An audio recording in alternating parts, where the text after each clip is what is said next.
hoje sobre o pecado, né? Uma coisa assim tão importante.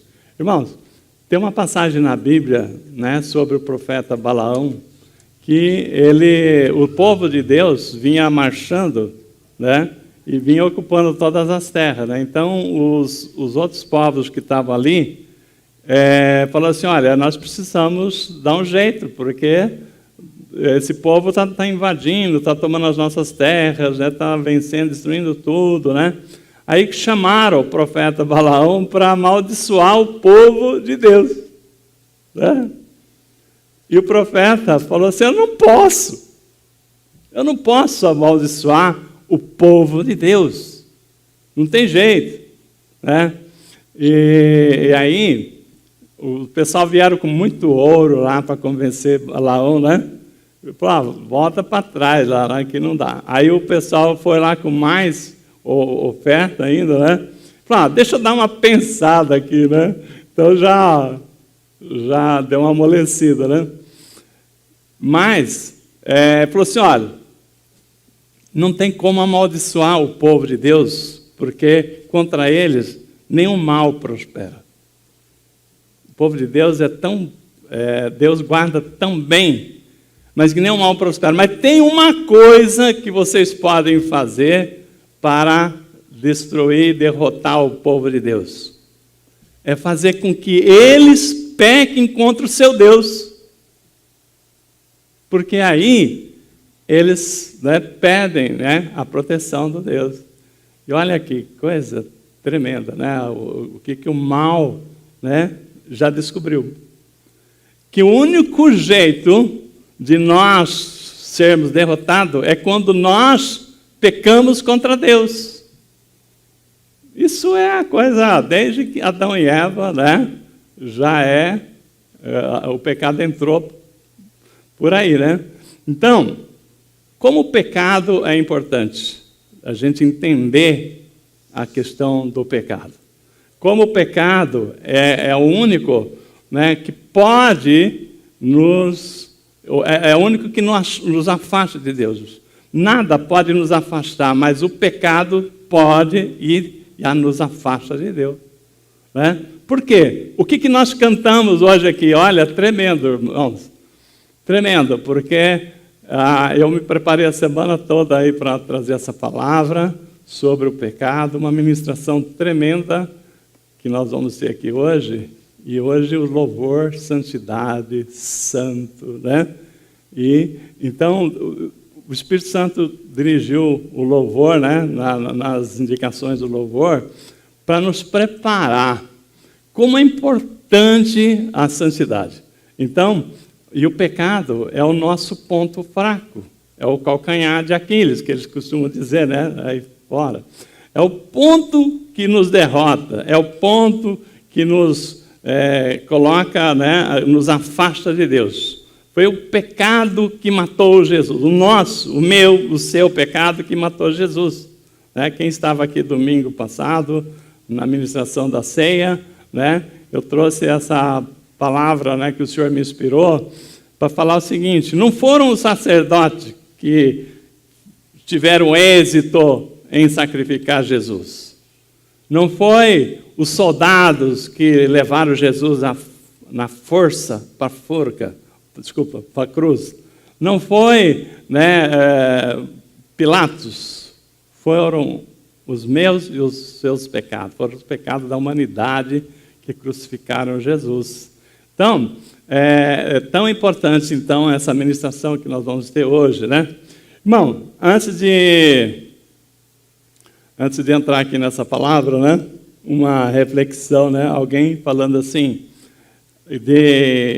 uma pessoa, né, do mundo aí falando assim: Deus me livre, né, o jeito da pessoa falar, né? Deus me livre de congregar numa igreja evangélica. Como assim, né? Deus me livre de congregar numa igreja evangélica? Porque, olha, lá você ouve os crentes, né? Lá você só tem, assim, pessoas assim, ex-drogado, ex-alcoólatra, ex-falido, pessoa que cometeu algum delito, né? Aí você fala assim, poxa vida, ele está falando mal? Glória a Deus!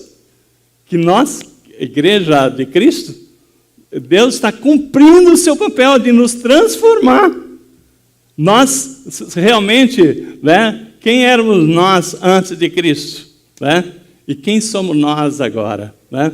Então, a palavra diz lá em Salmo, né? 41:2, esperei confiantemente pelo Senhor. Ele se inclinou para mim e me ouviu quando clamei por socorro. Tirou-me de um poço de perdição, de um tremedal de lama. Colocou-me os pés sobre uma rocha e me firmou os passos. Quem éramos nós antes de Jesus? Né? Então nós, a palavra diz que nós não passávamos de um trapo de imundícia. Né? Ou seja, aquele trapo que você limpou as coisas mais horríveis, né? Que você não tem mais nem como limpar mais. Você fala assim, isso aqui, você pega assim, né? Nós éramos como trapo de imundícia.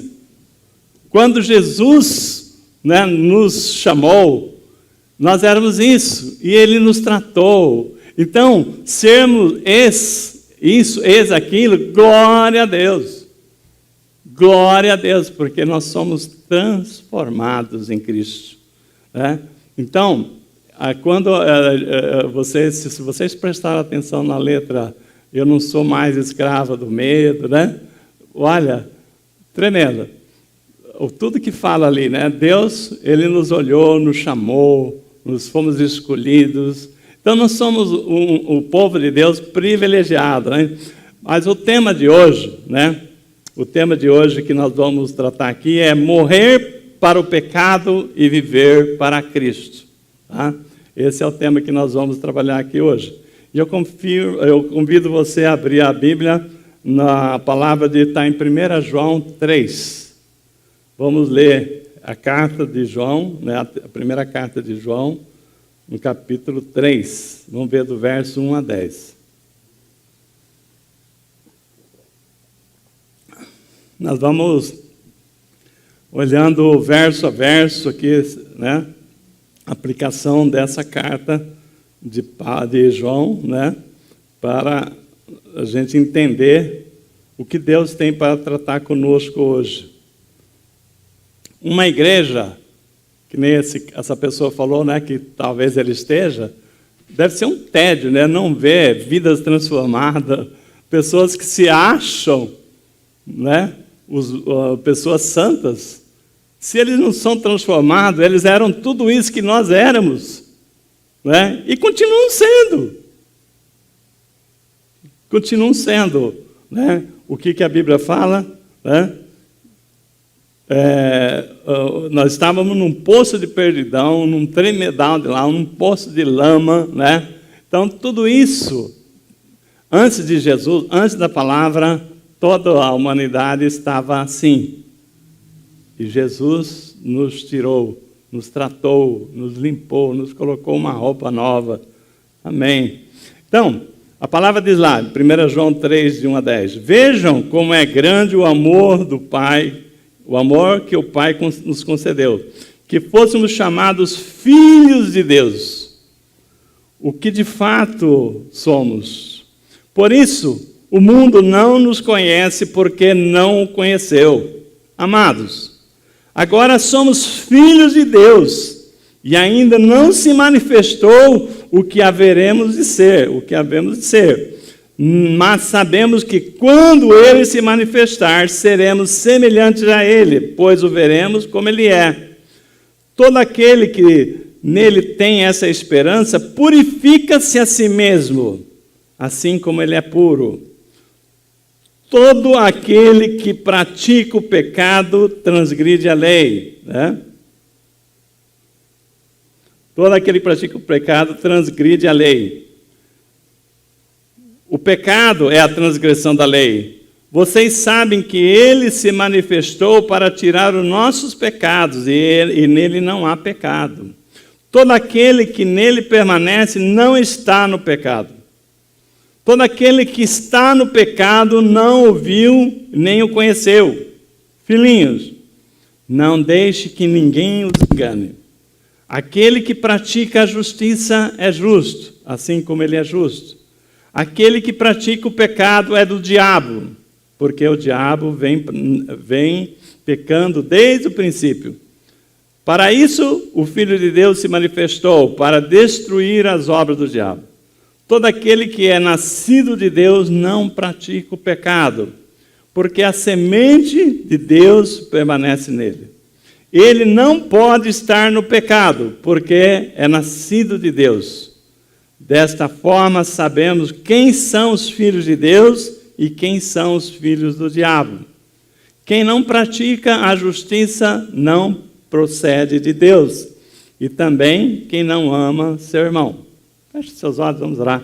Pai, quero agradecer muitíssimo, Pai, a oportunidade que o Senhor me dá de estar aqui no púlpito trazendo essa mensagem, Pai. Mas eu peço agora que o Senhor venha em meu socorro com o Espírito Santo, trazendo, Senhor Deus, aqui a elucidação desses versículos. Não seja eu a falar, mas aquilo que o Senhor já preparou que eu falasse. Venha trazer aqui, Senhor Deus, o pleno clareamento dessa mensagem tão importante para nós, Pai.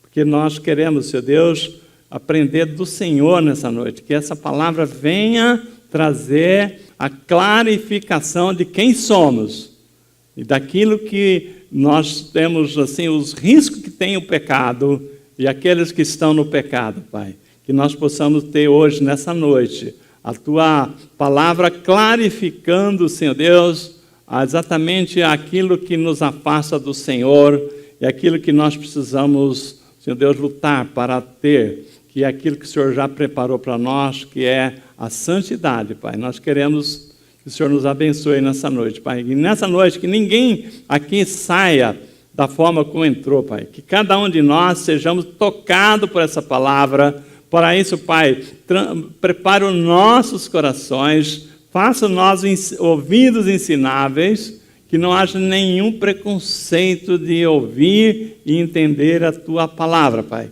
Quebra toda a calcificação que o pecado possa ter causado, tudo aquilo que já entendemos errado, que venha trazer clarificação nessa noite, Pai. Porque eu sei que o Senhor está trabalhando na preparação da Tua igreja, Senhor Deus, para que ela esteja pronta, se Deus, ela possa estar, a noiva esteja vestida, Pai, para a núpcia, Pai, com uma roupa imaculada, com um vestido branco como neve, se Deus, que seja assim a nossa alma. Trabalha em nós, nós te damos plena permissão, em nome de Jesus. Amém e amém. Amém? Irmãos, então nós vamos ver aqui, né, a aplicação dessa palavra. Então, essa palavra, ela não foi escrita por acaso, ela tem um propósito. E o propósito da palavra, que João, ele mesmo explica qual é o propósito, está lá em 1 João 5,13. João fala assim, ó, escrevi-lhe essas coisas a vocês que creem no nome de Jesus, no Filho de Deus, para que vocês saibam que têm a vida eterna.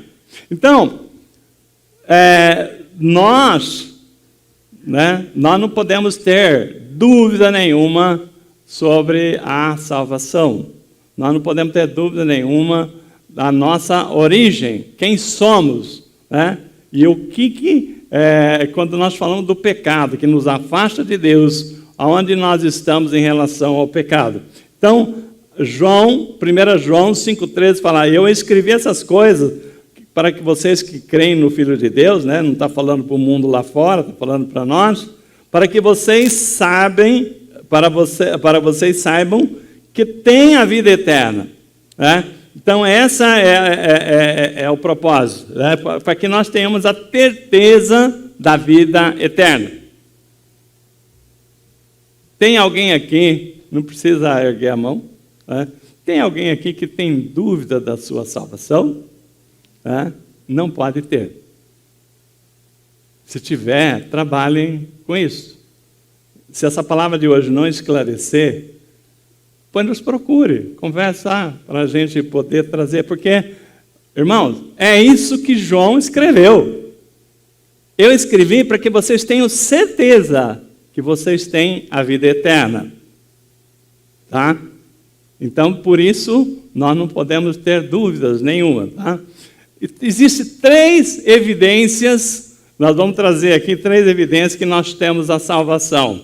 Né? A primeira evidência do argumento moral.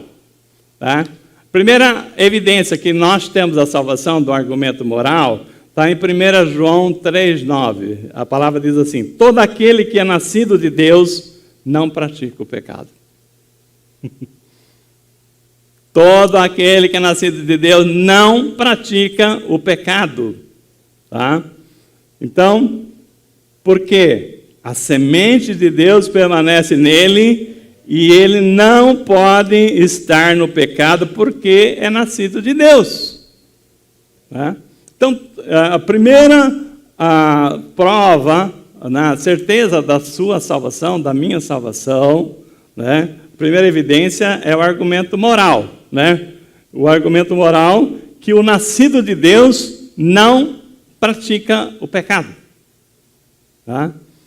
Então, a santidade então, é a evidência da nossa salvação. Tá? Então, essa é a primeira evidência. A segunda evidência é a prova social. A prova social está lá em 1 João 3,14. Diz assim, ó, sabemos que já passamos da morte para a vida porque amamos os nossos irmãos. Tá? Então, a evidência da salvação é o amor aos irmãos. Então, por isso que a palavra diz assim, olha, amai-vos uns aos outros, e nisto saberão que sois meus discípulos, Jesus fala. Como é que nós provamos que somos discípulos de Jesus? Quando nós amamos uns aos outros. Se tem alguém que não ama seu irmão, se tem alguém que fala, eu odeio essa pessoa, se tem alguém que fala assim, ó, tá, essa pessoa aqui, né, está fora, está arriscada, tá? Essas pessoas, então, se ele não ama o seu irmão, a palavra diz assim, ó, a evidência da prova social. Sabemos que passamos da morte para a vida porque amamos os nossos irmãos. Então, essa é a evidência da salvação, é o amor aos irmãos. Né? Nos sentirmos família, nos sentimos todos filhos de Deus. Então, quando você se sente amado de Deus, se sente amado do Pai, você se sente filho de Deus, então todos os outros que comungam da mesma fé, somos irmãos. Se somos irmãos, né? E Deus gerou a todos nós, então nós amamos a todos os irmãos. Então essa é a segunda evidência, né, da nossa salvação, que é a prova social. E a terceira evidência que você é salvo, né, a prova, ou salva, né, é a prova doutrinária, aquilo que a gente, né, fala com constância, né, 1 João 3,23. E este é o seu mandamento, que creiamos no nome do seu Filho Jesus Cristo. Irmãos, eu acho incrível, né, as pessoas falar que creem em Deus, mas não creem em Jesus Cristo. Não é interessante? A pessoa falar, eu creio em Deus, mas não creio em Jesus Cristo? E está assim, né? Então, essa é a segunda evidência, a terceira evidência, né, que é a prova doutrinária. A palavra está lá em 1 João 3,23. E esse é o seu mandamento, que creiamos no nome do seu Filho Jesus Cristo, e que nos amemos uns aos outros como Ele nos ordenou. Né? Então, aí você lembra a passagem lá de João 3,16? Deus amou o mundo de tal maneira que deu seu único Filho para que todo aquele que nele crê não pereça, mas tenha vida eterna. Se você não reconhece Jesus, né?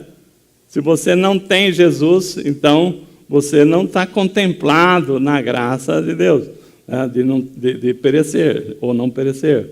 Então, Romanos 10,9. Né? Então, aí, né, essa prova doutrinária, nós trazemos sempre, né?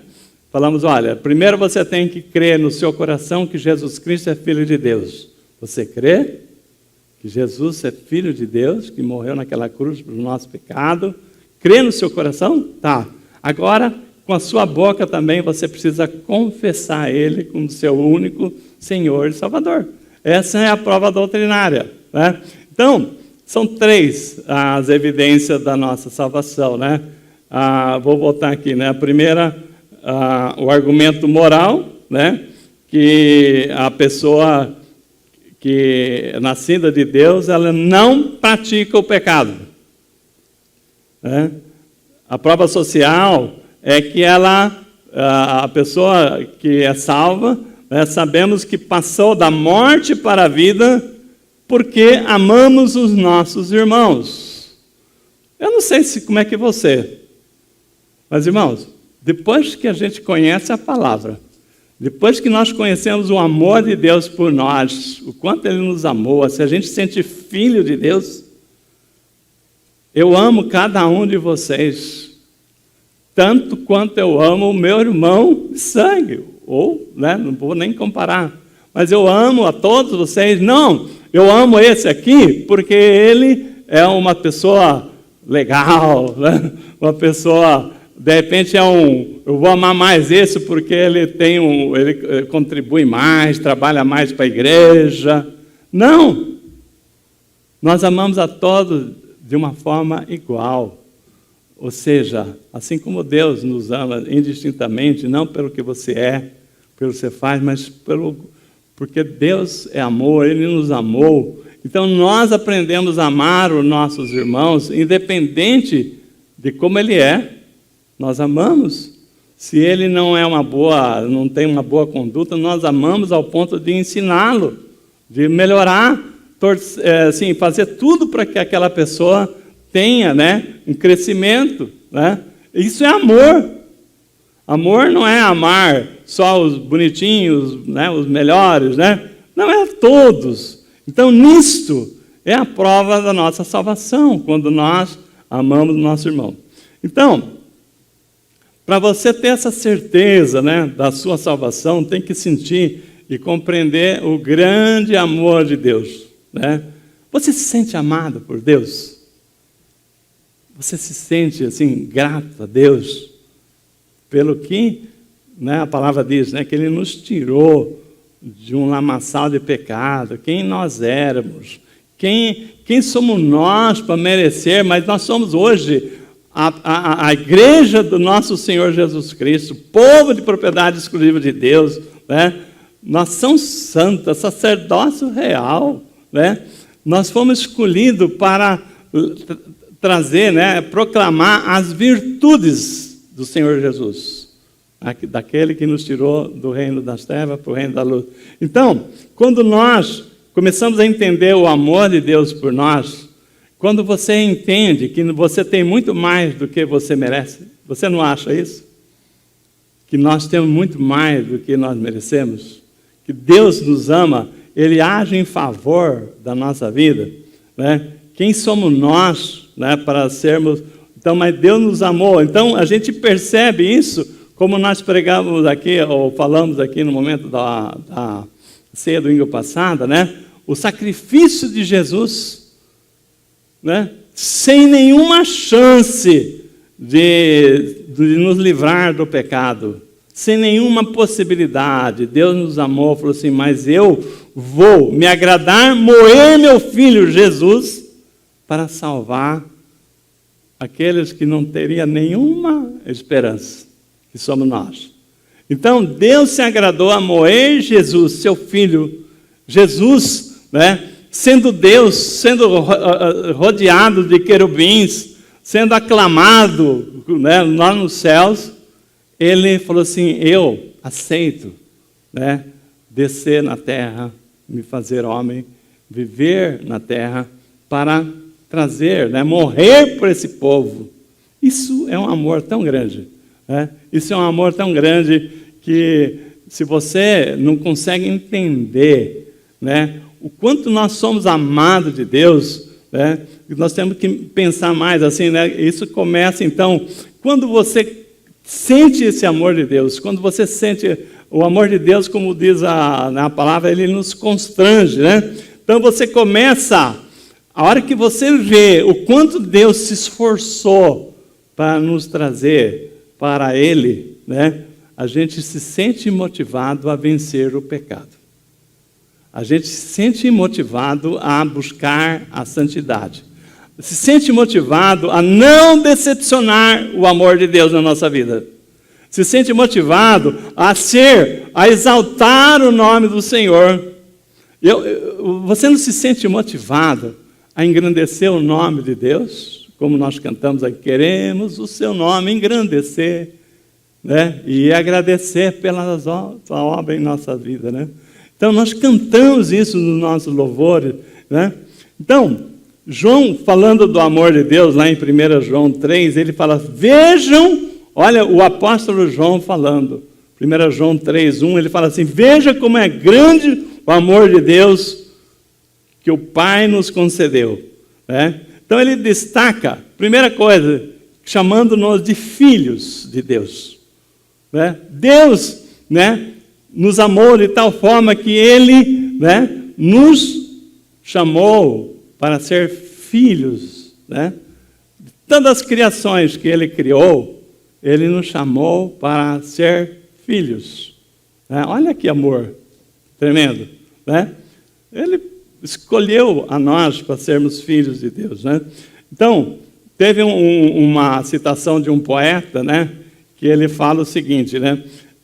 Se todas as nuvens do céu fossem papel, se todas as árvores fossem pena, se todos os mares fossem tinta, se todos os homens fossem escritores, nem assim poderia se descrever o grande amor de Deus. Não daria. O amor de Deus é tão grande que não daria para se descrever, mesmo com tudo isso aqui, né? Então, a Bíblia, né, fala para que nós devemos amar uns aos outros. Por quê? Porque Cristo nos amou primeiro, né? Então, nós temos que amar uns aos outros. Agora, eu vou fazer uma pergunta. Como é que eu sei que eu sou filho de Deus? Como é que nós podemos saber que somos filhos de Deus? Tem 3 formas de saber que você é filho de Deus. Primeiro, você é filho de Deus porque Deus criou você e você tem, então, direito de criação. Não tem aquelas mães que, né, de repente, né, a mãe biológica faleceu e uma outra assumiu o lugar dela. Ela não é mãe de criação? Então, Deus nos criou. Então, nós somos, né, primeiro, né, filhos de Deus, porque Deus nos criou, tá? Então, nós temos aqui esse direito de criação. O segundo, porque você e eu fomos adotados, né, como filho, né? E a adoção era uma coisa muito comum na época de Jesus, né? Naquela época, a adoção, e como é hoje também, mas não vejo falar tanto, mas assim, existe, né, as adoções aí. Mas assim, o que é uma adoção? Uma adoção, a criança, quando é adotada, ela passa a fazer parte daquela família. Ela vai ter os mesmos direitos dos outros irmãos, outros filhos daquele pai que adotou ela. Ela vai ter direito igual. Outra coisa, numa adoção, a criança, ao passar para aquela família, muda tudo. O nome dela, toda a vida dela, por exemplo, o passado dela, agora ela não é mais filho daquela pessoa, agora ela é filho dessa. Os direitos dessa nova adoção, desse novo pai que adotou. Então, nós somos filhos por adoção, né? O Senhor nos adotou como filhos, né? Então, isso aqui é tremendo, porque a adoção dá direitos iguais aos filhos legítimos. Você tem tanto direito quanto o outro filho, que é legítimo. Você tem todo o passado seu é jogado para trás, e o seu histórico agora é daquela família. Os direitos são relativos àquelas famílias. Então, Então, nós temos nós reconhecemos que nós somos filhos, porque nós somos também por adoção. E o terceiro, você veio de Deus por geração. Né? Por geração. Então, como assim, pastor?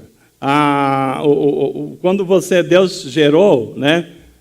Como é que foi quando Deus gerou? Quando você nasceu de novo. Quando nós recebemos Jesus como nosso Senhor, nós fomos gerados do Espírito. Nós nascemos de novo, nós recebemos uma nova natureza. Né? Então nós somos gerados por Deus em Cristo Jesus. Tá? Então nisso aí, só resumindo aqui, né? Então, você é filho de Deus porque Ele te criou, porque Ele te adotou e porque Ele te gerou. Nós somos filhos de Deus. Né? É o que nós cantamos hoje aqui, né? Então, não sou mais escravo do medo. Eu não posso ter nenhuma dúvida que eu sou filho de Deus, porque Ele me criou, porque Ele me adotou como filho e porque Ele me gerou, me deu uma nova, né, me fez uma nova criatura em Cristo Jesus. Tá? Então, você então é uma nova criatura. Então, se você é filho de Deus que te criou, que te adotou, então nós somos uma nova criatura, né? E aí você começa a olhar, né, da onde eu saí para onde eu estou. Pensa uma criança que poderia ser de uma família assim super, né, desestruturada, uma mãe que não tinha condição de criar o filho, né, e colocou para ser adotada, e ela é adotada por uma família muito estabilizada, né, uma família totalmente estruturada, uma família com condição de dar um futuro para ela. É isso, né? Trazendo uma comparação para essa situação, que é muito maior, né? Que é porque nós estamos sendo adotados por Deus, né? Nós fomos adotados, então, ou seja, Deus nos preparou, nos colocou na sua família, né? Hoje nós somos filhos de Deus, né? Bom, tudo isso nós estamos falando aqui, né? Porque é um privilégio. É um privilégio você falar assim, eu sou filho de Deus. Se você nunca encheu a boca para falar isso, começa a encher a boca para falar isso. É um privilégio. Eu sou filha, você, mulher, né? Eu sou filha de Deus. Você, homem, eu sou filho de Deus. Isso é um privilégio, irmão. Isso é um privilégio, né? Eu não sei quantas vezes aí, por exemplo, de repente você teve, né, uma pessoa que nasceu numa família pobre, que nem eu nasci numa família pobre, né? Então, quantas vezes você não, talvez quando você era criança, você não quis, falava assim, olhava aqueles riquinhos, né? Falava, por que eu nasci nessa família pobre? Né? Porque,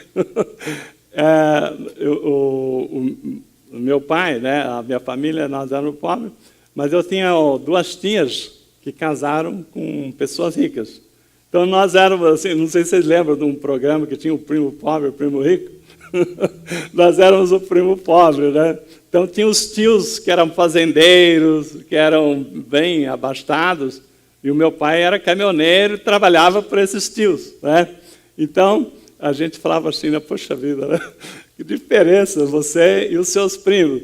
Mas, né, quando você fala o seguinte, você já viu alguém falar assim, quando alguém se folga um pouquinho, que entra na sua frente ou toma o seu lugar, você está pensando o quê? Que você é o dono do mundo? Você já não ouviu falar isso aí?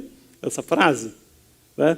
Então, quando alguém fala assim, você está pensando que se achando o dono do mundo para querer chegar aqui, né, e botando, né, essa pose aqui. Aí hoje nós podemos falar assim, que eu já vi essa frase, né?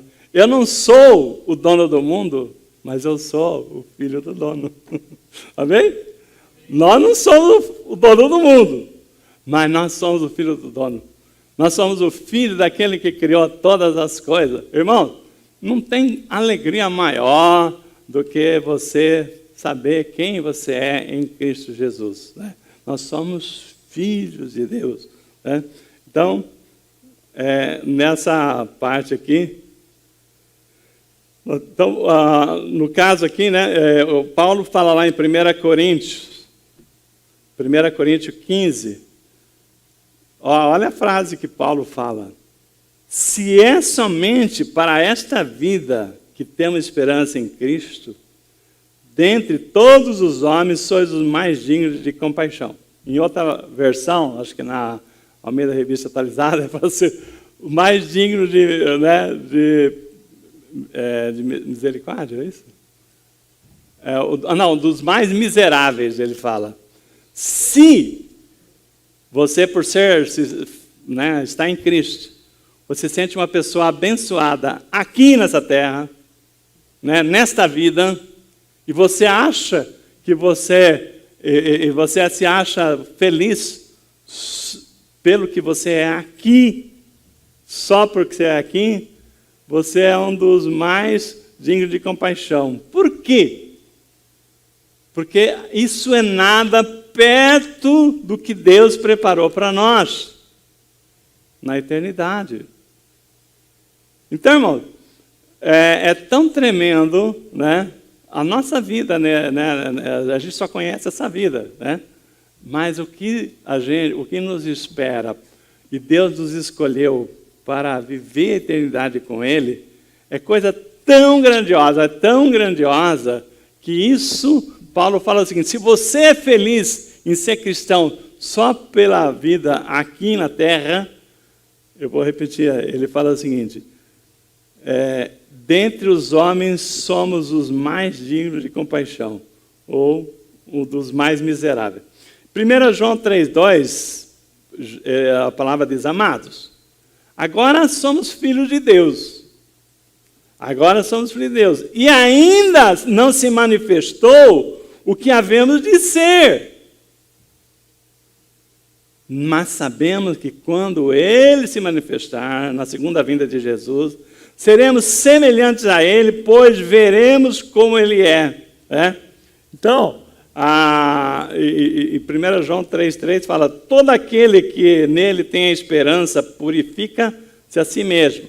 Então, voltando aqui nesse versículo anterior aqui, amados, agora somos filhos de Deus e ainda não se manifestou o que haveremos de ser, porque na segunda vinda de Jesus nós receberemos corpo glorificado, como Cristo é. Assim que Jesus ressuscitou, Ele recebeu um corpo glorificado. Então, pensa, aquilo que está preparado para nós, de não ter mais nada de sentir dor, de ter risco de pegar Covid, de pegar nem mais lágrimas, nem mais dor, nada disso, você entendeu? Então, isto é o que o Senhor preparou para nós. Então, é nisso aqui que Paulo fala a vocês, ainda não se manifestou o que haveremos de ser, mas sabemos que quando Ele se manifestar, seremos semelhantes a Ele. Então, aí 1 João 3,3, todo aquele que nele tem a esperança, purifica-se a si mesmo. Então, quando nós sabemos que Deus não está preparando a gente só para essa terra, está entendendo? Para essa vida aqui na terra. Deus está preparando para que nós vivamos na eternidade. Quando você sabe que nós vamos viver um milênio com o Senhor, vamos reinar com o Senhor, então, irmão, é hora de você parar para pensar, como disse uma vez a irmã aqui, falou assim, olha, lá nós temos que nos parar para pensar como é que nós vamos viver com o Senhor na glória. Por quê? Porque lá não vai entrar pecados. Nós temos que começar a nos preocupar com a santidade. Porque sem a santidade ninguém verá o Senhor. Então, por isso que a palavra fala que todo aquele que nele tem a esperança, todo aquele que tem a certeza que vai estar aqui firme, o Senhor, mesmo que o Senhor já tiver recolhido naquele dia, todos ressuscitarão com Cristo e vamos comparecer, primeiro os que morreram em Cristo, depois aqueles que foram arrebatados. Então, a palavra diz que aquele que tem esperança de estar na glória com o Senhor, purifica-se a si mesmo. Ou seja, não aceito nada que não seja justo. Eu não aceito o pecado perto de mim. Eu não aceito uma vida torta perto de mim. Eu não aceito nada que não seja alguma coisa que Deus fala assim, amém. Eu não aceito nada que seja reprovado por Deus. Então, nisto, a palavra diz, aquele que tem esperança purifica-se a si mesmo, e assim como ele é puro, todo aquele que pratica o pecado transgride a lei. De fato, o pecado é a transgressão da lei. Então, o Senhor é puro. Já aquele que pratica o pecado, ele transgride a lei. Então, esse, tem que pensar que ele já não vai estar dentro daquilo que você precisa para estar na presença do Senhor. Então, o grande problema para sermos aquilo que Deus sonhou para nós é quando nós cedemos ao pecado. A grande dificuldade para a gente chegar aonde Deus preparou para nós chegarmos, tomar posse daquilo que Deus preparou para nós, é as nossas fraquezas e cedermos ao pecado, Então, a nossa grande luta é contra o pecado, contra a concupiscência da carne, Quando a gente deixa os nossos desejos falar mais forte do que o Espírito, Então a palavra diz lá em Paulo, não andei na concupiscência da carne, andei no Espírito para não satisfazer a concupiscência da carne. E Deus fala, sede santo, porque eu sou santo. Sem a santidade ninguém verá a Deus. Irmãos, essa questão da santidade não é você passar por uma lavagem cerebral, mas é tão simples. É você fazer aquilo que você sabe que Deus, não fazer aquilo que Deus reprovaria. É você falar assim, no meu lugar, o que faria Jesus? Qual a decisão que Jesus tomaria? Qual é o coração de Deus? E nós agirmos segundo o coração de Deus. E Deus amou o mundo. Você está agindo em amor? É amor que te move? Ou é um sentimento egoísta? É um sentimento de tirar vantagem para você, em detrimento do outro? Entendeu? Então, agora a gente vai começar a entrar, então, nos pontos do pecado, Vamos começar. Então, mas João dá uma boa notícia sobre a nossa possibilidade de vencer o pecado. O pecado, ele está no mundo desde que nós nascemos, O pecado já estava aí, Então, Jesus se manifestou para tirar o pecado do mundo. Então, essa é a boa notícia, 1 João 3,5 diz, vocês sabem que ele se manifestou para tirar os nossos pecados e nele não há pecado. Então, ele veio ao mundo com um propósito claro. Ele recebeu o título de Salvador. Eu já falei uma vez na igreja aqui, mas faz muito tempo. Eu estava no aeroporto, indo para o Rio de Janeiro, e estava lá, e na hora do embarque, aquela fila, para entrar no avião, na minha frente tinha dois senhores, já de uns seus 50 anos, estavam conversando com o outro. Falei, esses crentes ficam falando de salvar, de salvação, de tal, salvar do quê? Salvar do quê? Eu falei, eu não vou entrar nessa conversa aí, porque não estou... Mas assim, era essa a pergunta, salvar do quê? E Jesus, ele recebeu o título de Salvador, porque ele nos salvará do pecado. É o pecado que nos condena, é o pecado que nos leva para a morte eterna. Jesus veio para tirar os pecados. Quando Jesus, ele apresentado a João Batista, ele se apresentou como Cordeiro de Deus, aquele que tira o pecado do mundo. Então, irmão, a boa notícia que João dá para nós nessa carta dele é que Jesus se manifestou para tirar os pecados. Porque o pecado é o que nos afasta de Deus. O pecado é que impede a gente tomar posse daquilo que Deus preparou para nós. Então, nós precisamos vencer o pecado. E Jesus, sabendo que nós, por nós mesmos, não venceria o pecado, ele se manifestou para tirar o pecado, né? Agora, qual é o papel do diabo no mundo? Jesus veio para salvar-nos do pecado. O papel do diabo, moralmente, tentar-nos ao pecado. O diabo veio para isso. Lembra aquela passagem que eu citei para vocês, de Balaão? Que as pessoas queriam que ele profetizasse, maldiçoasse o povo de Deus. Ele falou, não tem, contra esse povo não tem maldição que pegue, porque eles são protegidos de Deus, né? Então, o único jeito dessas pessoas serem prejudicadas é fazendo eles pecarem contra Deus. Aí colocaram mulheres, né, para eles casarem com mulheres do povo dele. Fizeram todas as coisas que contraria a vontade de Deus, e aquele povo ficou em falta com Deus, né? Então, vamos voltar aqui para o diabo. Qual é o papel do diabo no mundo? Primeiro, nos tentar ao pecado. Porque ele sabe que o diabo falou assim, eu não tenho poder para tocar em nenhum dos filhos de Deus, mas eu posso fazer eles pecar.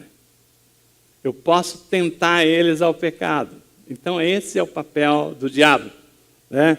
Nos tentar ao pecado, né? Nos tentar ao pecado. Como ele fez com Eva, né? O que ele fez com Eva? O que foi mesmo que Deus disse aí? Né? A gente fala assim, poxa vida, né? Uma coisa tão básica, como é que Eva caiu, né? Não, mas quem diria que nós não cairíamos também? Entendeu? Então o diabo é sutil, ele é muito sutil. E pode ser que essa semana mesmo ele visitou através do seu emissário lá, tentando fazer você pecar, né? E quem sabe você também não caiu num pecado, né, igual Eva, né? Duvidando de Deus, da palavra de Deus, daquilo que Deus já tinha falado, né? Que você já tinha ouvido. Mas aí vem o diabo, não é bem assim. Quantas igrejas, irmãos, estão pregando que a palavra não é completa, né? Que precisa ser, né? Como é que fala mesmo o termo? Revivificado, não? Como é que é? Bom,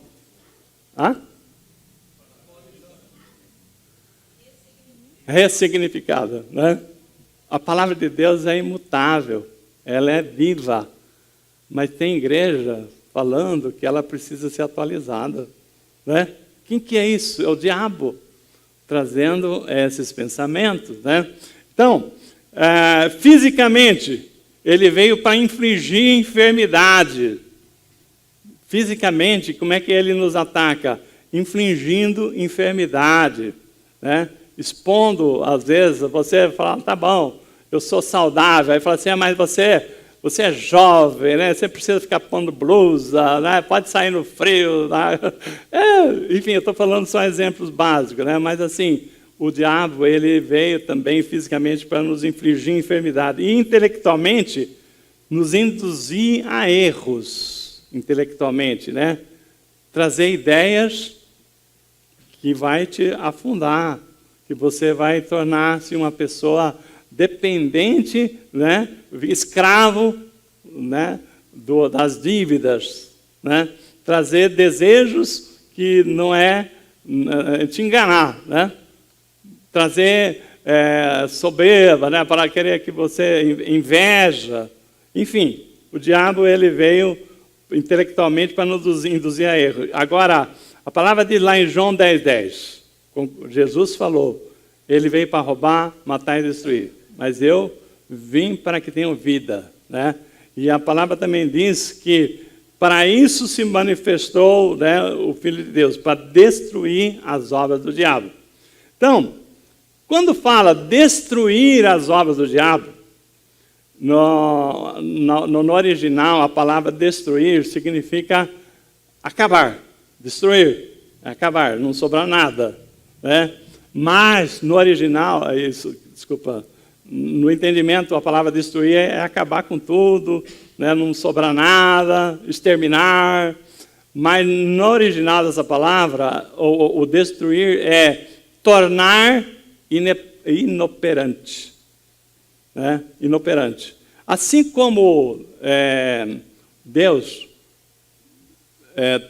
tornou, quando foi aqueles 3 amigos de Daniel jogado na fornalha ardente, o que Deus fez? Ele tirou o poder do fogo, né, de queimar.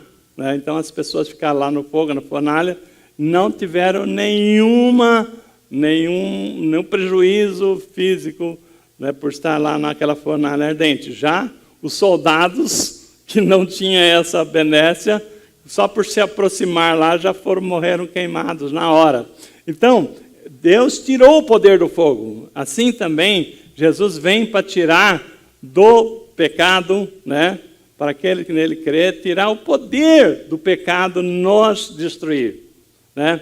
Aquele que está em Cristo, o pecado não tem mais poder. O pecado não te tira mais de Deus. Para quem está em Cristo. Agora, se você se afasta de Cristo, é outra história. Né?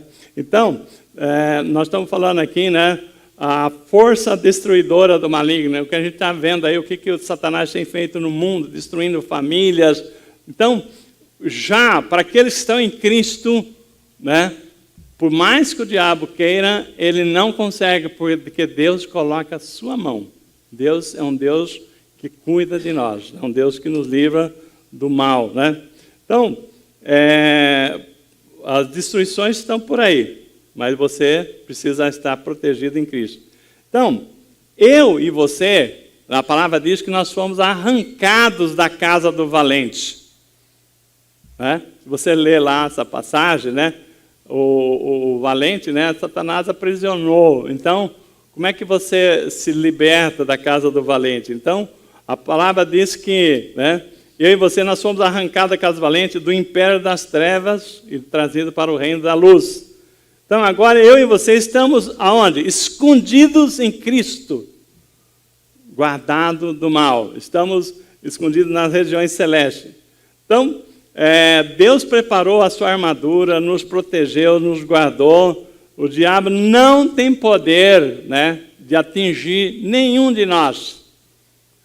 Sabe quem é que tem poder para nos atingir? Eu e você temos poder de nos atingir quando nós cedemos ao pecado. Aí nós damos espaço para o diabo agir em nossas vidas. Né? Então, o que é o pecado? Senão a transgressão da lei, a desobediência à palavra de Deus, que passa a ser um ato de rebeldia. Né? Irmãos, nós estamos avançando aqui, né, porque o texto, nós estamos seguindo uma palavra assim, de quase que um estudo sobre o pecado. Então, é diferente de muitas outras pregações que a gente já trouxe aqui, mas aguenta firme, porque tem muitas coisas aqui que depois vocês vão precisar entendendo isso que está sendo ministrado para poder tirar suas conclusões.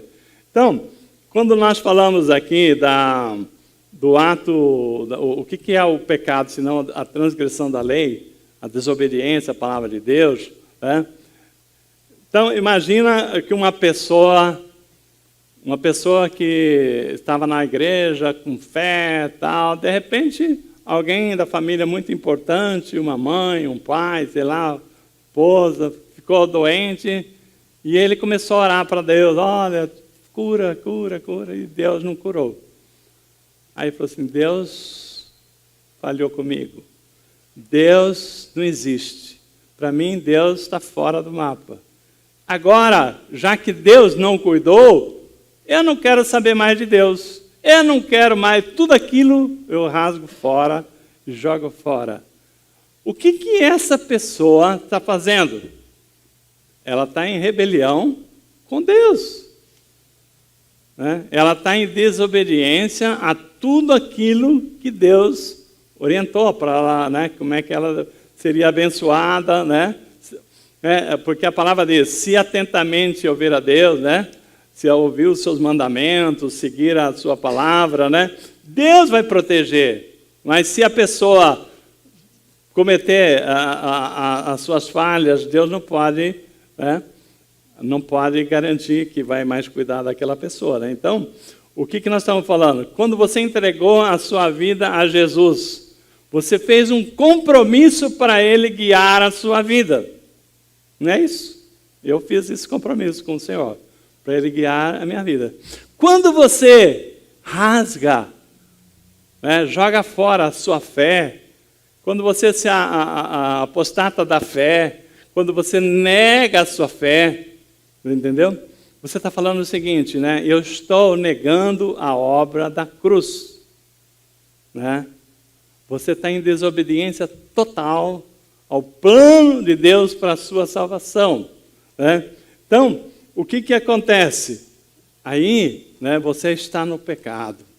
Aí você está em transgressão com tudo aquilo que a lei, né, de Deus ensina, foi os mandamentos de Deus, né?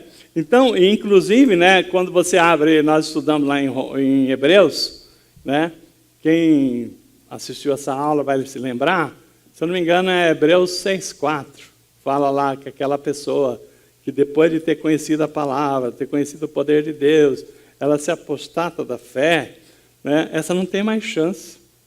Não tem mais chance. Então, a pessoa, né, que depois de ter conhecido a Deus, conhecido a palavra, né, vivido o poder de Deus, se ela negar a Deus, negar a Cristo, ela está negando a obra da cruz.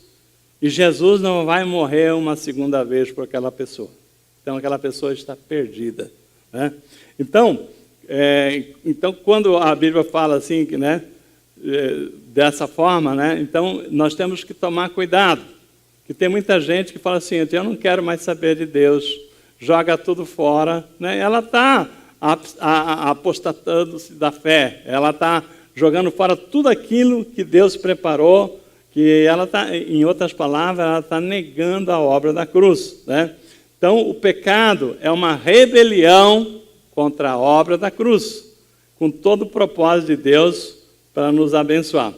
Então, agora vamos ver a razão do pecado. 1 João 3,6.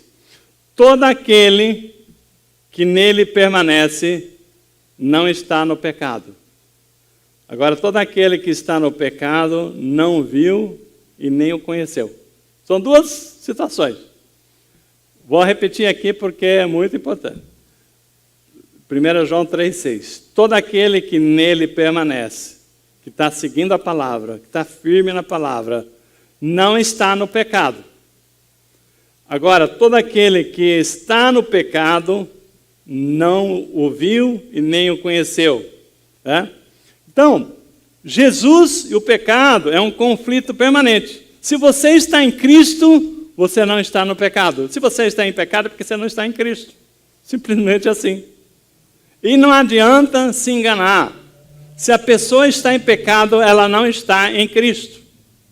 Assim como a pessoa que, né, se o galho não estiver na videira, não tem como ele dar frutos. Não é assim que a palavra diz? Né? Se você não permanecer na videira, como é que você vai dar fruto? Não tem, né? Então, se você está em Cristo, você não está no pecado. Mas se você está no pecado, é porque você não está em Cristo. Então, isso, irmão, é muito importante, né? Quem está nele não está no pecado. E quem está no pecado nunca esteve nele, né? Então, eu não posso permanecer em Jesus e continuar no pecado, tá? Por quê? Porque o Senhor, né? O Senhor, nós lemos aqui a palavra, né? Que o Senhor nos gerou da boa semente. Quem está, né? Quem é gerado de Deus, não está na prática do pecado, né? Toda vez que eu me rendo ao pecado, eu estou me desligando permanentemente de Cristo. Então, toda vez que eu me rendo ao pecado, né, eu estou assim, abrindo mão da salvação. Eu estou abrindo mão de estar em Cristo. Então, não que para mim a salvação não tem mais importância. Por isso, João fala para termos certeza da salvação. Se você está em Cristo, é nova criatura. Jesus tirou a força do pecado porque em Cristo morremos para o pecado. Bom, pega essa frase aqui, em Cristo morremos para o pecado. Pode uma pessoa morta para o pecado pecar? Uma pessoa está lá morta, o pecado chega nessa pessoa, né? Por mais que o diabo seja bom na tentação, aquela pessoa está morta para o pecado. E em Cristo nós morremos para o pecado. Quando o pecado chega em nós, aquilo não nos atinge, porque nós estamos mortos para o pecado. E vivos para Cristo. Se é para o pecado, Deus, né, a palavra diz que nós morremos para o pecado, né? Então, se é para Cristo, então nós estamos vivos, estamos prontos, né? Então, por isso Jesus fala da certeza, João fala para termos certeza da salvação, que o Senhor tirou a força do pecado. O pecado não tem poder mais em quem está em Cristo, porque nós morremos com Cristo e ressuscitamos com Cristo. Então, nisto, né, o pecado não tem poder mais sobre nós, né? 1 João 3,8. Agora, estamos já avançando para as conclusões. Tá? 1 João 3,8. Aquele que pratica o pecado é do diabo. Poxa, pesado, hein? Mas não foi eu que falei, não. Está escrito aqui na palavra. Tá? João, apóstolo João, escreveu isso. Aquele que pratica o pecado é do diabo, porque o diabo vem pecando desde o princípio. Para isto, o Filho de Deus se manifestou, para destruir as obras do diabo. Todo aquele que é nascido de Deus não pratica o pecado, porque a semente de Deus permanece nele. E não pode estar no pecado, porque é nascido de Deus. Irmão, se nós nascemos de Deus, se nós nascemos de novo, não tem condição de nós continuarmos na prática do pecado. Tá? Então, se nós nascemos de novo, né, nós somos nascidos de Deus, a semente de Deus está em nós e não é possível nós vivermos na prática do pecado. Então, chegando aqui às conclusões, né, o pecado, ele escraviza a pessoa dependendo da sua origem. De quem você é? De Deus ou do diabo? Né? Então, a palavra diz que o que pratica o pecado procede do diabo. O que pratica a justiça procede de Deus. Né? Se você procede de Deus, você não vive na prática do pecado. Se você procede do diabo, então você vive na prática do pecado. Agora, precisa ficar bem claro que uma coisa é pecar, outra coisa é viver na prática do pecado. São duas coisas diferentes. Para o crente, né? 1 João 1,8, antes de entrar nessa explicação aqui, né? 1 João 1,8. Se dissermos que não temos pecado nenhum, nós somos mentirosos, a nós mesmos nos enganamos, e a verdade não está em nós. Então, qual a diferença entre pecar e viver na prática do pecado? Né? Isso é muito importante, porque uma hora fala que o crente, né, não vive na prática do pecado, e depois a outra fala, se ele falar que ele não peca, ele é mentiroso. Como é que é a verdade nessa história aqui? Então, pecar para o crente é um acidente de percurso. Você pode, numa mancada, você falar uma palavra impensada. Você pode, num momento de nervoso, fazer uma bobagem. Pecar contra Deus, falar uma coisa, demonstrar uma falta de fé, né? Mas o que acontece com o crente? Imediatamente o Espírito Santo fala, né? Acende um farol para você, para sua consciência espiritual, falar, errei. E aí você se arrepender, né? Isso é pecar. Agora, né? Quando nós falamos aqui da prática do pecado, né? a prática do pecado é costume, é hábito. Qual que é o seu hábito diário? Por exemplo, o meu hábito diário. Eu levanto de manhã, normalmente 5 horas da manhã eu já estou acordado. Bom, não vou falar minhas práticas, mas assim, eu costumo tomar banho, fazer uma café, depois eu vou fazer devocional, vou trabalhar, depois do trabalho volto para casa, tal, né? Tem os compromissos. Esse é o meu hábito, é a minha prática. Então, quando nós falamos da prática do pecado, as pessoas fazem aquilo com naturalidade, né? Por exemplo, né? Vamos começar a entrar aqui, né? A prática do pecado. Por exemplo, você é um caixa. Eu já trabalhei de caixa no banco. Você é um caixa do banco, tá? E aí, o cliente, coitadinho, né?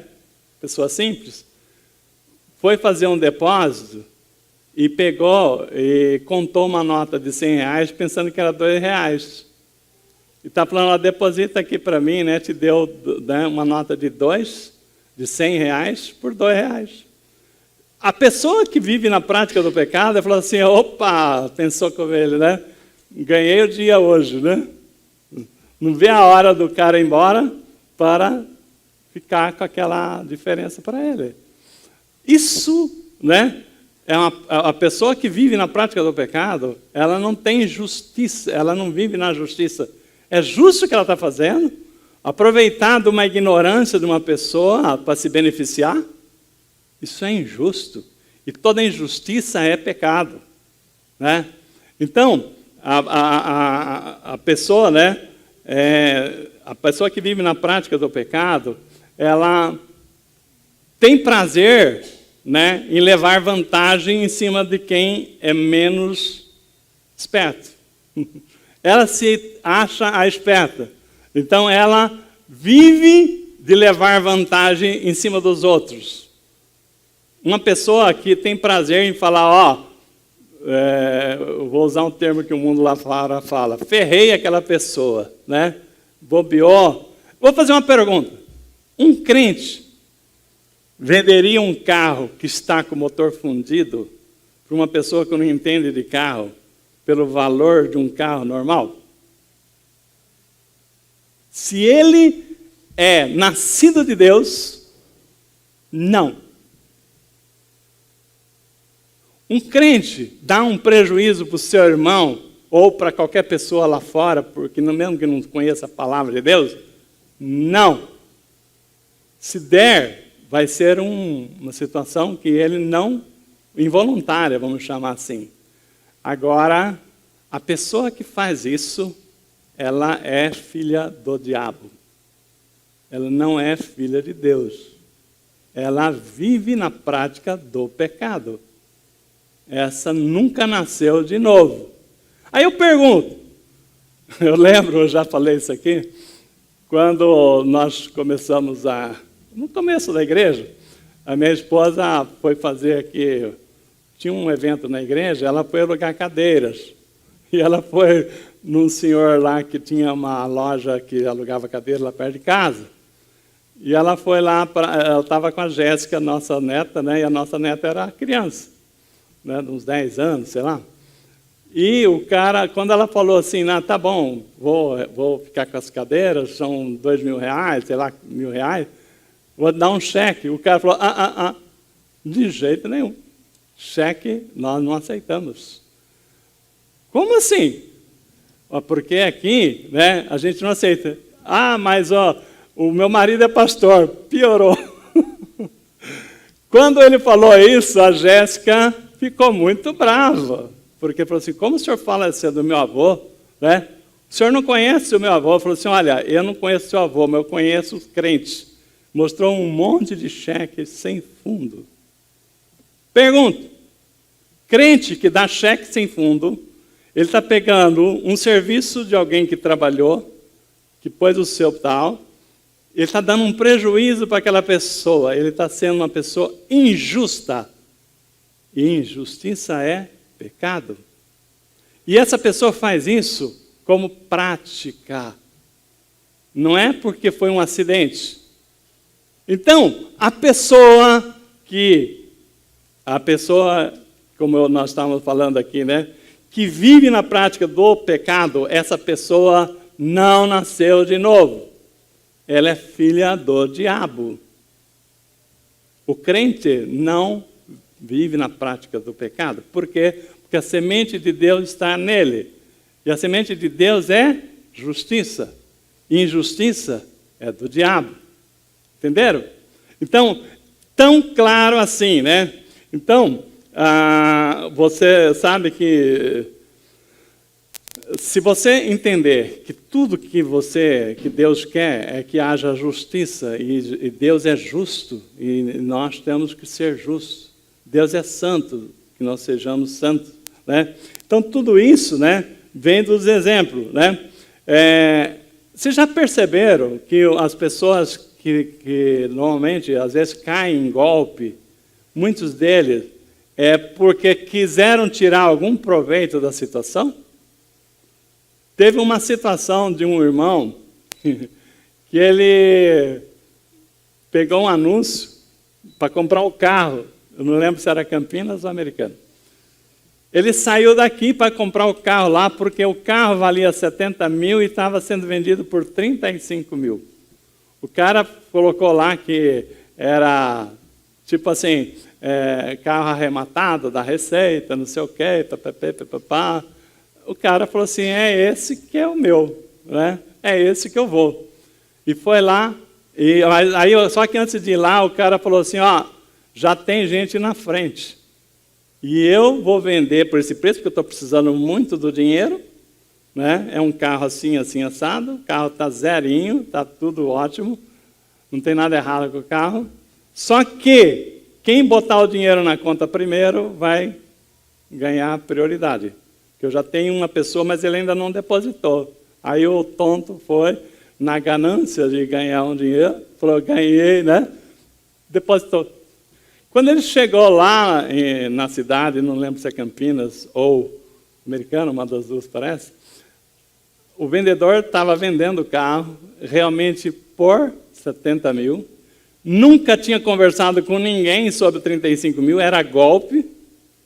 Quando ele falou assim, olha, vim buscar o carro, está aqui o comprovante, ele falou, mas eu não estou sabendo de nada. Meu carro está aí à venda, se quiser comprar, 70 mil reais, né? Você caiu no golpe. Agora, por que essa pessoa caiu no golpe? Porque ela estava pensando, né, de levar vantagem. Quando você quer levar vantagem, pensa se a coisa é certa. Pergunto, se alguém estiver vendendo um celular de última geração, iPhone, né, que deve custar talvez uns 12, 13 mil reais, por 2 mil reais, original, na caixa, tal, sei lá, você comprar, com certeza você está comprando um celular roubado. E o que acontece comprar um bem roubado? É crime. É crime de recepção, né? É isso que ele fala, né? Então, o pecado é isso. É você querer, né? É você ser injusto com a pessoa, é você querer uma coisa fácil. Mas eu não posso ter um direito de ganhar uma bênção? Sim, mas de Deus. Mas cuidado, porque o diabo coloca armadilhas na sua vida. Então, avançando aqui na nossa palavra aqui, então, a pessoa que vive no pecado só tem um jeito de sair, nascer de novo. Buscar Jesus, arrepender da sua vida, porque Jesus, ele veio para quê? Para nos tirar do pecado.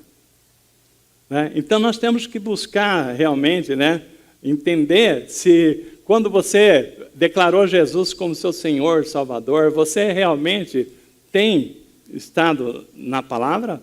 Você tem estado assim, buscando seguir aquilo que a palavra diz? Ou é daqueles que vêm na igreja, ouve a palavra, mas não pratica nada. Entendeu?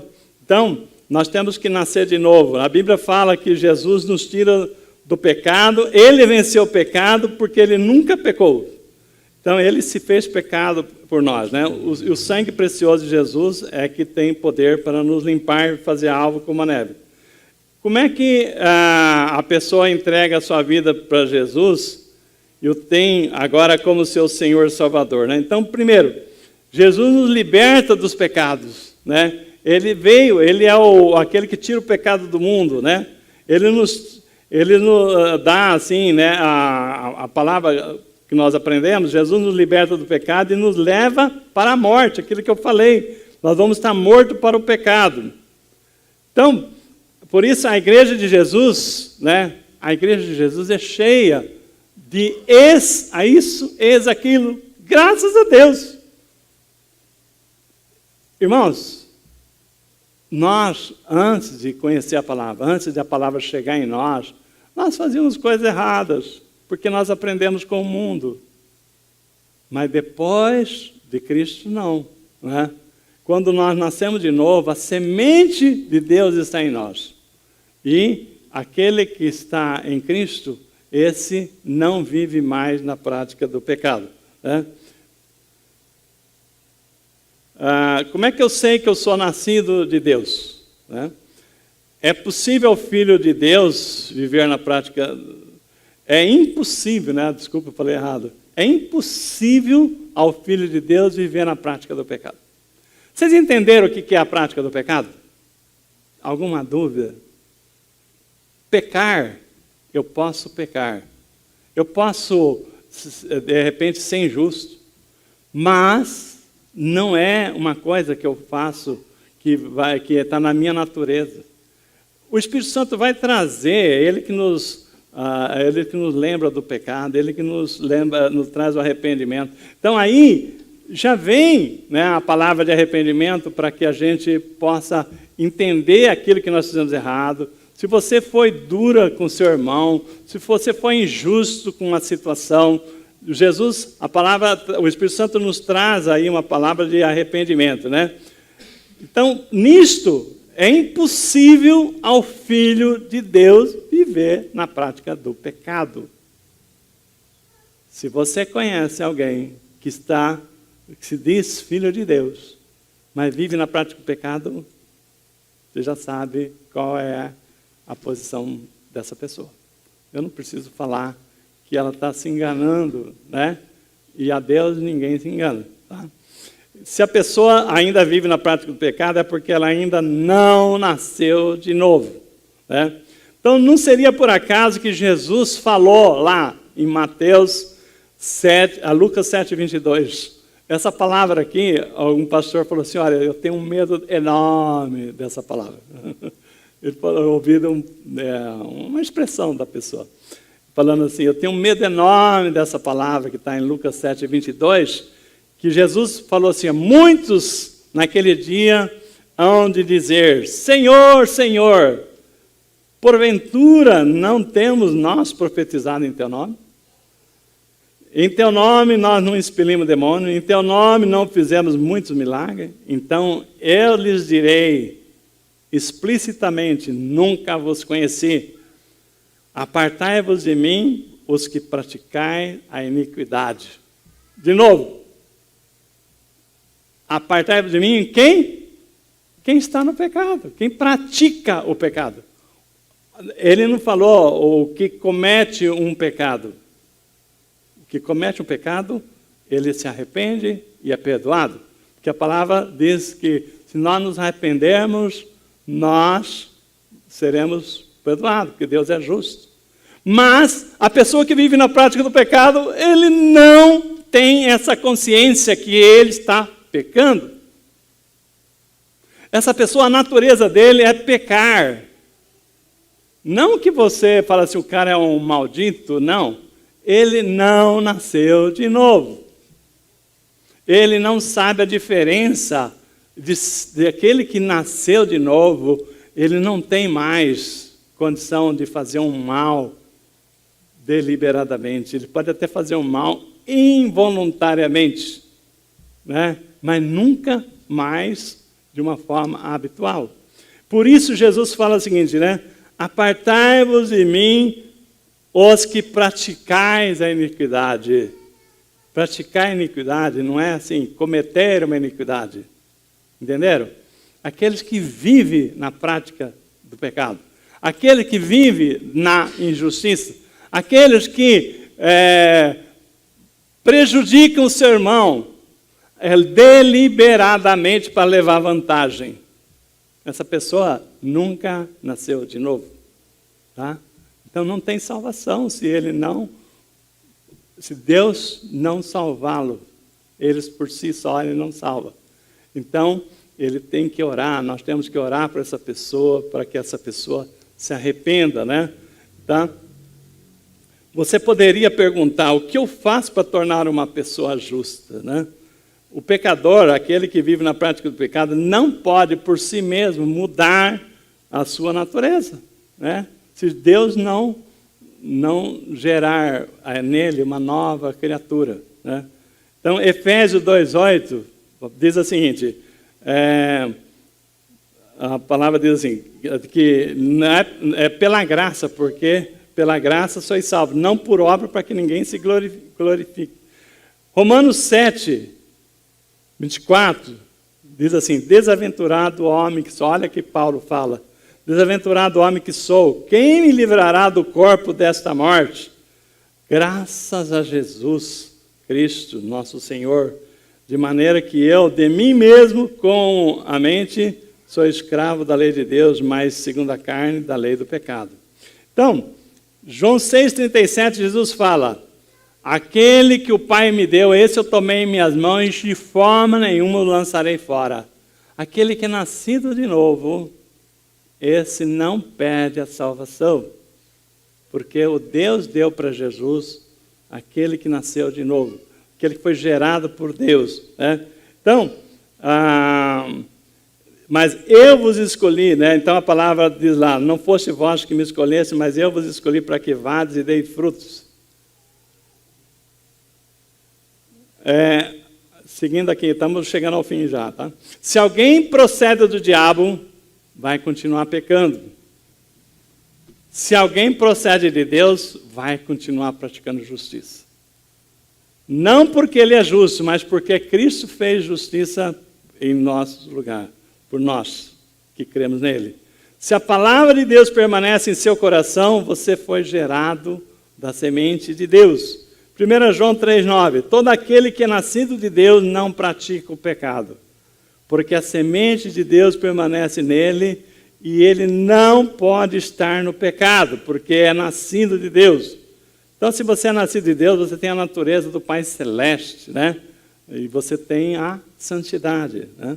Então, verso 10, dessa forma sabemos quem são os filhos de Deus e quem são os filhos do diabo, que não pratica a justiça, e quem não pratica a justiça não procede de Deus. E também quem não ama o seu irmão. É outra prova, né? A pessoa que diz que é crente e não ama o seu irmão, dá uma parada para pensar aí. Então, concluindo, né? O que Jesus fala? Conhecereis a árvore pelo seu fruto, né? Qual é o fruto? Pelo fruto conhecereis a árvore, né? Aquele que vive na prática do pecado está na contramão das duas vindas de Jesus. A primeira vinda de Jesus, Jesus veio para nos tirar do pecado. A pessoa que continua no pecado não aproveitou nada da vinda de Jesus, né? E a segunda vinda de Jesus é para nos glorificar. Aquela pessoa que continua no pecado nunca será glorificado, né? Então, essa é aquilo que nos está preparado para aquele que creu, aquele que nasceu de novo. Então, nós podemos e devemos viver uma vida vitoriosa sobre o pecado, né? Então, uma vida de pureza, porque nós nascemos de Deus, né? Jesus, ele veio para nos limpar e purificar do pecado, irmãos. Então, é isso que é o importante nós termos esse entendimento, que Jesus, ele nos livra, nós não morremos para o pecado, nós estamos fora do ataque do inimigo quando ele vem para nos tentar ao pecado. Então, quando Jesus voltar, ele vai nos levar para a glória para vivermos com ele. Então, nós vamos estar, então, como a noiva ataviada, né? Alva, como a neve, sem o pecado. Eu queria, já para nós encerrarmos aqui essa palavra aqui, eu queria, nesse momento, né? Eu peço que você coloque em pé para nós estarmos encerrando.